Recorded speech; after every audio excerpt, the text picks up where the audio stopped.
Good evening. Thank you so much for joining us for this 13 Plus FastCast. We're going to jump right into it, Dan, and give everyone a look at what's going on outside. Yeah, we are getting pounded with some severe thunderstorms. This is looking off to the northwest. I was just out around I-10 and Cortero about 20 minutes ago, and this is a lightning show. Now, up in the old Miranda part of area, they're getting some heavy rain, a ½ inch in the last hour. So let's bring in meteorologist Corey Kowitz. And Corey, this is some strong weather.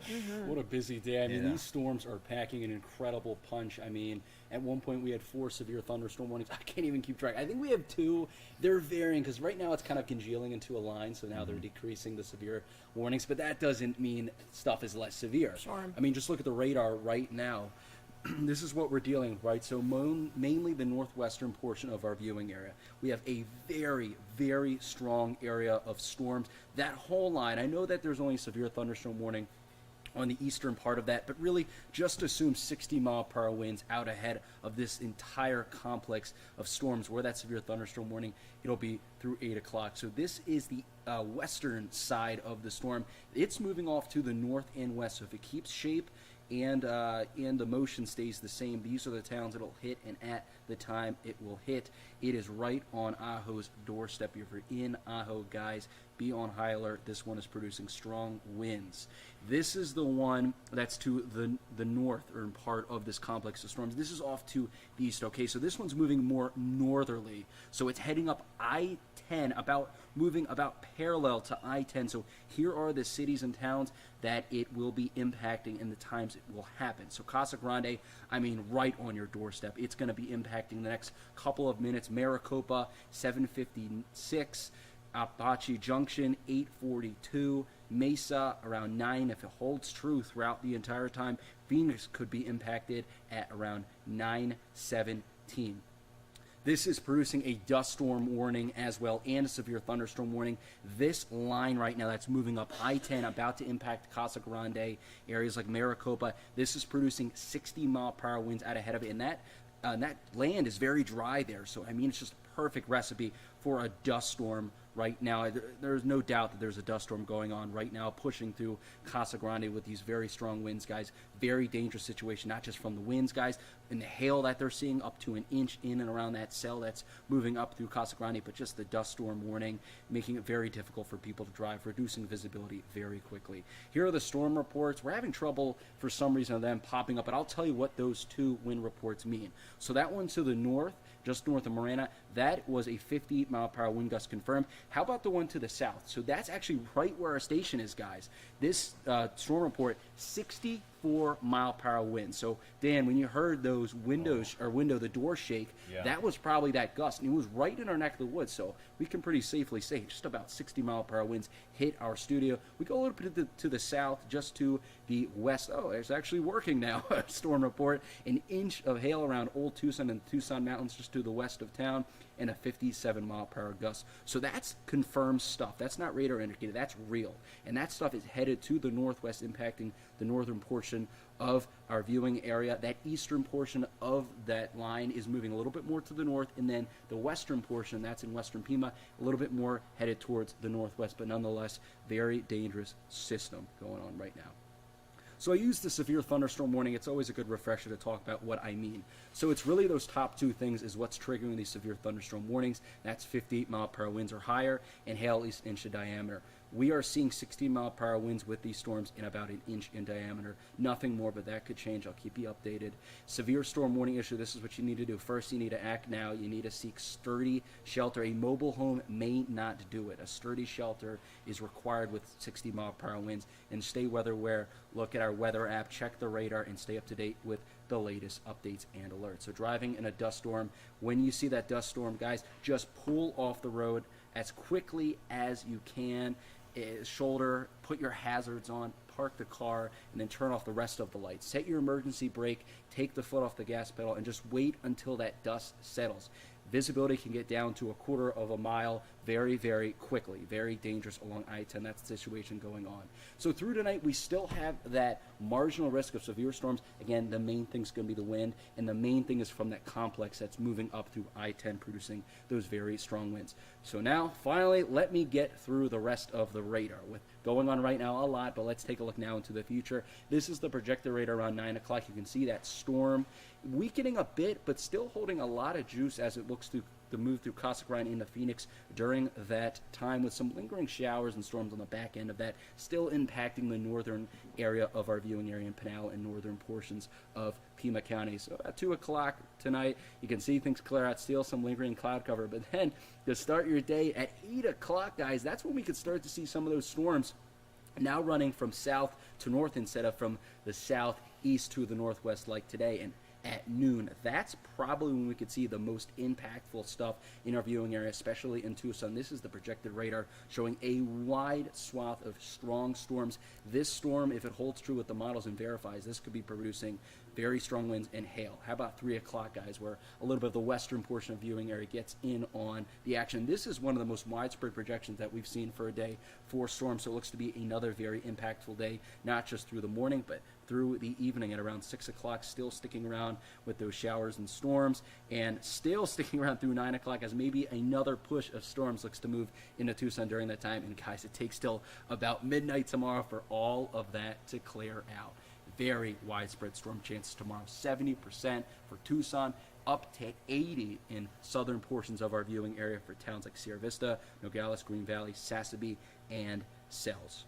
We also have a severe component tomorrow. Again, another marginal risk. You can see that interesting path it takes. So it's not just going to be influencing southern Arizona with severe winds and hail, but also into Phoenix, up through northwestern portions of the state, and even through Las Vegas. Another thing, I'm not done, guys. Another thing is the excessive rain outlook. Okay, so for reference, tonight we had that green. That means a 5% chance of flooding within a 25-mile point. Tomorrow, that's even higher. You can see that where that includes with that yellow. That's up to a 15% chance of flooding within 25 miles. And wow. then Saturday, you can see that those threats diminish.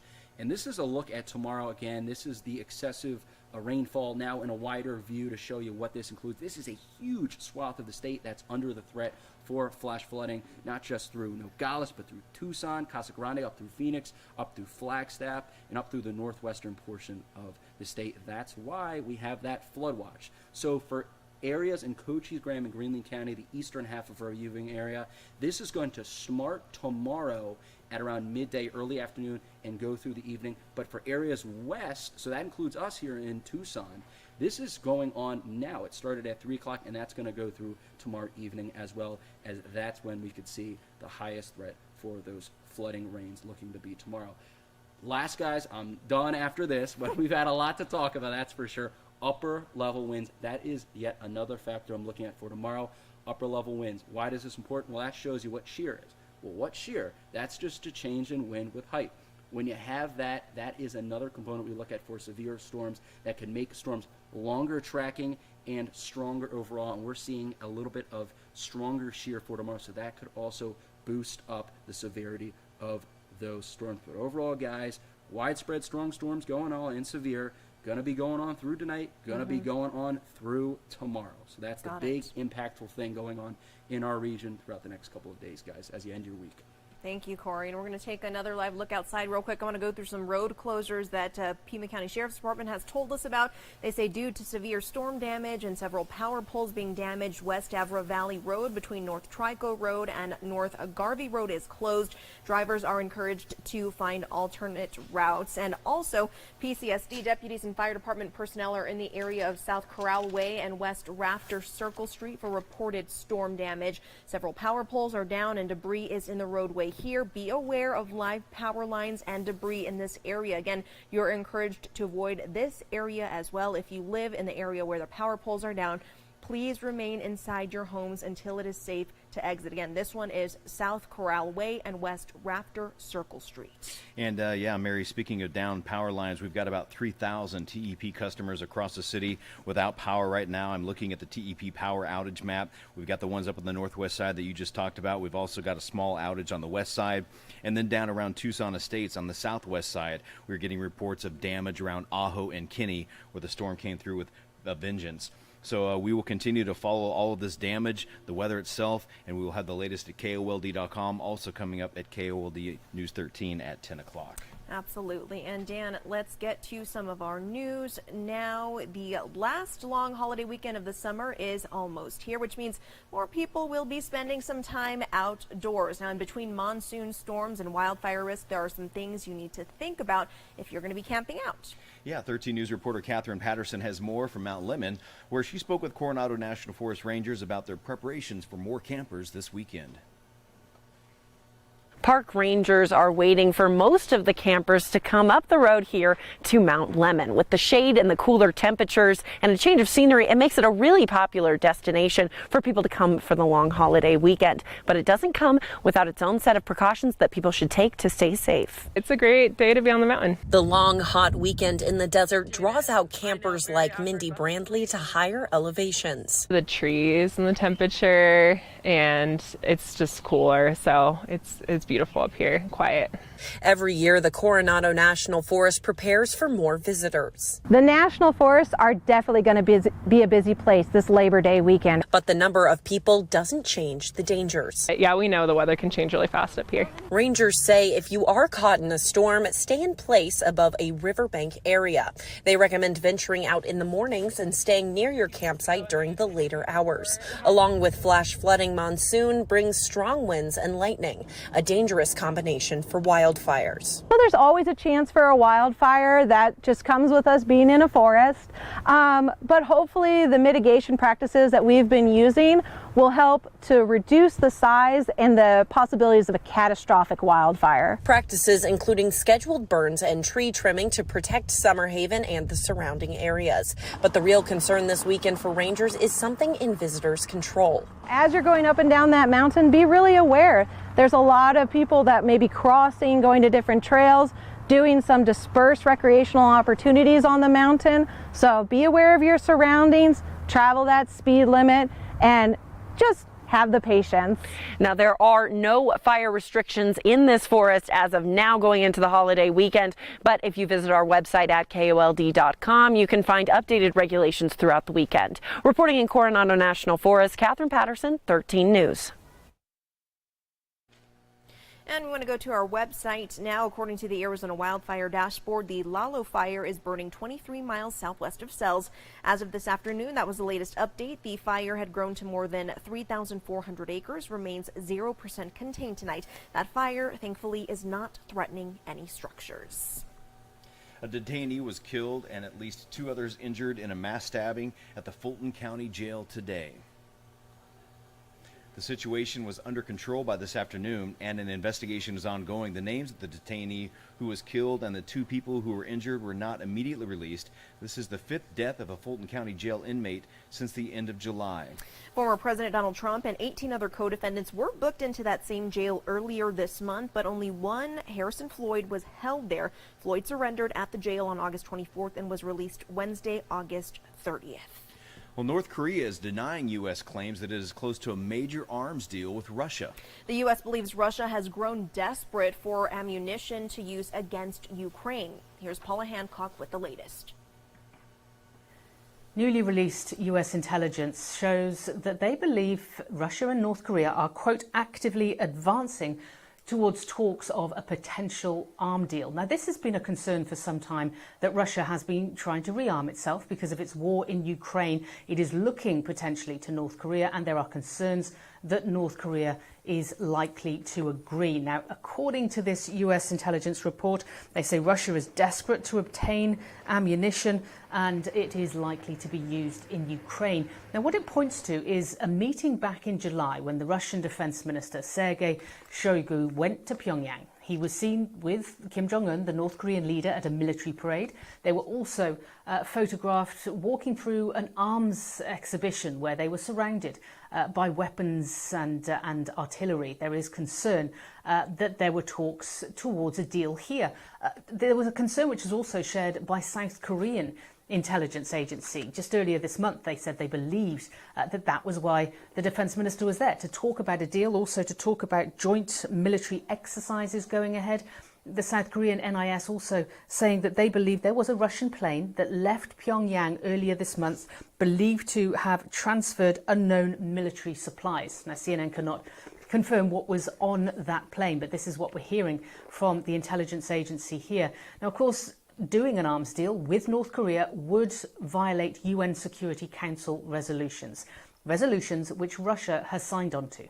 The United States is now able to share that Shoigu's visit was more than just a photo op.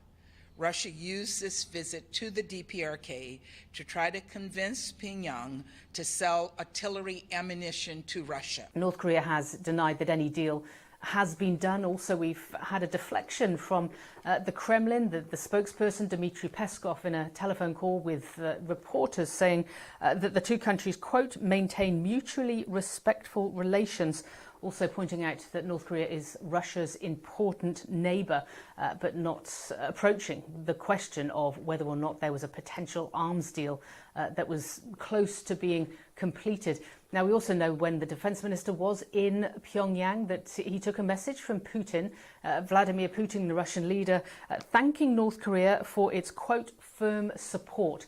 No details, though, of what exactly that firm support entailed. Paula Hancock's CNN Seoul.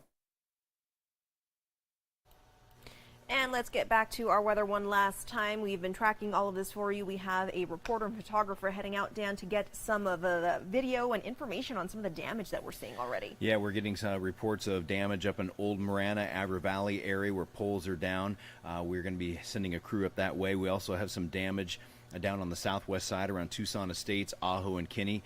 We've got about 3,000 customers, TEP customers, without electricity right now, mostly on the northwest side, the west side, and the southwest side within the city limits of Tucson. There looks like we're spared by any of this damaging storms. But again, heavy lightning, strong winds, a blowing dust advisory as this storm continues to move to the northwest towards Phoenix. And as Aaron and all of our meteorologists always tell you, turn around, don't drown. We are seeing some flooding. Dan, you said the Santa Cruz was significantly higher than we've seen it. Yeah, the Santa Cruz River right around I-10 and Cortero is flowing at about 1,667 cubic feet per second. Also, Gladden Farms up in Marana, northwest of Tucson, more than a half an inch of rain in an hour alone. And up in that area, it's very flat. So when you get that much rain that quickly, you definitely have to watch out for local flooding. Absolutely. Be aware of those down power lines, anything live. Stay inside if you can, really, just to enjoy the evening. Nice and cool out there. We'll see you back. Also, just one quick reminder, I just want to let people know that if you go to KOLD.com/weather, you can use our interactive radar. You can zoom right into your neighborhood, and that will give you an idea of where these storms are. You can also track them. You can put it into future motion to see where the storms will be moving towards. So that's KOLD.com/weather, or download the KOLD 13 News mobile weather app on your phone. Absolutely. We will continue to follow this closely.